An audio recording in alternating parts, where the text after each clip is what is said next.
Hello everyone, welcome back to the channel, and I'm going to do the book review of The Spy Who Loved Me.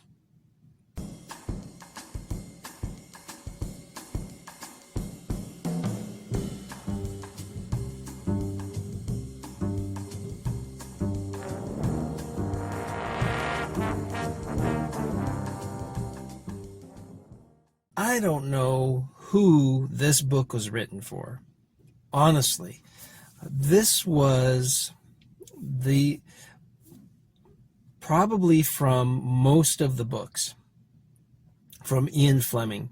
The Spy Who Loved Me, probably the book is nothing whatsoever to do with the movie. I don't think even a single line out of the book was probably even used in the movie. The plot, there's just nothing even similar to it at all. So, a brief synopsis of the book. A young woman, her name is Vivian, and in a nutshell, she's on a bit of an adventure. She's going to be going to the south of America, and on her way, she's up in the Adirondacks, up in upstate New York. Now, I used to live up there, and she makes a lot of references that I remember up there. She talks about Lake George. I lived right next to there. She talks about Route 9. The road that used to be the main highway up there, so I actually know Route 9 very well.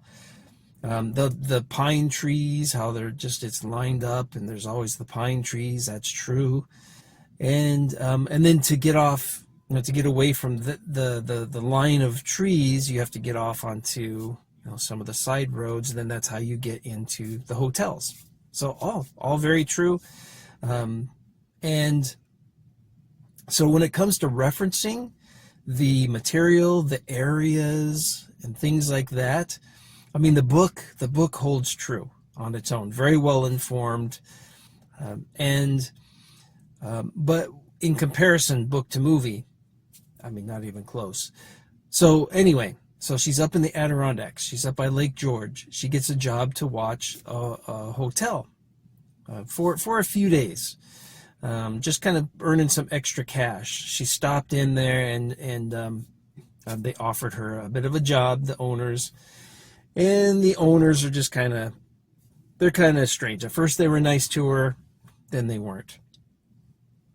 After, when it came time to basically pay her, and she was going to be moving on her last night there, a couple of gangster hoodlums show up. They rough her up pretty good. They're going to mistreat her through the evening, and you really don't know what they're up to. And just when things look really bad for her, she's made a couple of escape attempts, and she's trying to get away. Now, before all this happens, I forgot.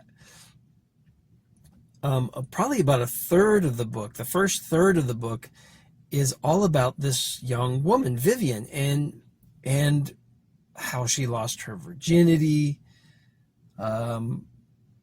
other exploits, and just kind of how she got to where she's at this point. But it reads like a romance novel. It doesn't get graphic, but it's enough detail to where how she's feeling when she was getting intimate with certain men, and relationships she had, and just kind of some really weird stories that she had from past experiences. And she's lived kind of a bit of a troubled life. She kind of had a plain, simple upbringing, and then as she was becoming a woman, things got really twisted. So it reads like a really weird romance novel or something, without getting too graphic. But I've never really read a romance novel, but I kind of figured this is kind of how one would sound like without getting graphic. And so yeah, I'm just like, well, who is this book written for? It almost seems like, was Ian Fleming attempting a romance novel from the viewpoint of a woman?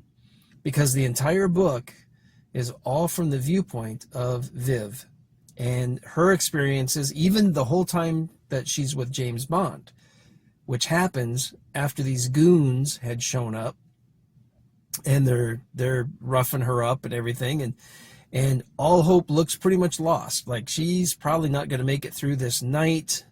One of the guys is just about, it seems like he might just like have his way with her. And then all of a sudden, Bond shows up because she had left the vacancy light on and had forgotten about it. He shows up literally out of the blue. He shows up, he had a flat, needed a place to stay for the night, and he's in this situation. So as she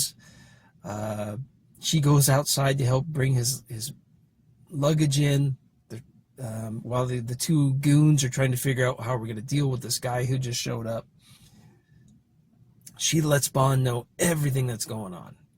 And so he's like, all right. So he gets out his gun, and basically they wind up handling these two goons in the last part of the book.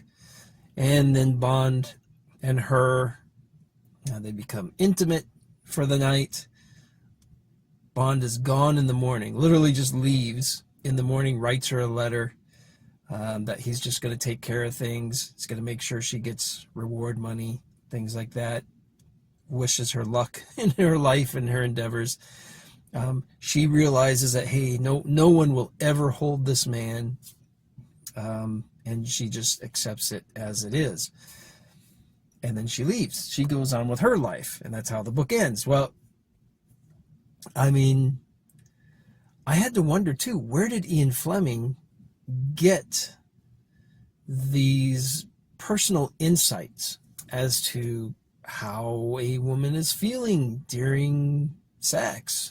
And so things like that. It was, so again, it's not graphic. It doesn't get graphic, but I mean, she's talking about how she feels as men were becoming intimate. So I was just like, wow, who did he ask someone? Or, I mean, really, so he, it's just very interesting. It's an interesting read. It's very fast. It goes by really quick. In fact, the next two books, The Spy Who Loved Me, and then the next one after that, On Her Majesty's Secret Service, that one also has, I've almost finished that. So both of those this week, because they're very fast reads, got through them really quick. I will say this, it still held my attention. The Spy Who Loved Me. It held my attention the whole time I was reading it. It kind of, less than a big epic movie type of a story. This story seemed like it could have been in like a half-hour series, like some kind of a TV show, like a Outer Limits or something like that. It could have really been done in a half-hour, maybe 45-minute TV program, had they just left a few of the little juicier details out.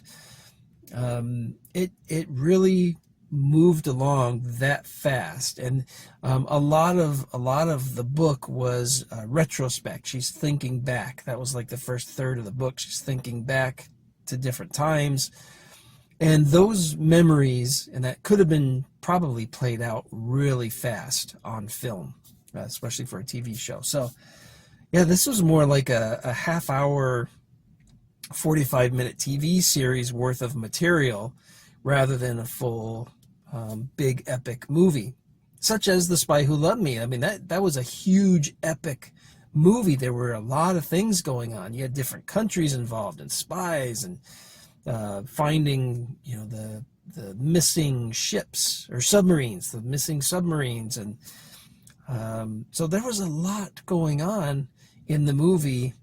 it was very one themed. Everything that happened to Viv over the course of one night, and then her thinking back over the last couple days, and then previous to that, the last several years and relationships she's been in. So, yeah, flashbacks by what happened over in that one night, and then Bond's gone in the morning, and then she's gone after things are kind of taken care of for her. So, interesting, very interesting book, and a different point of view for sure. Anyway, so give it a read if you haven't read it yet. I think you'll find it as I did. It's interesting.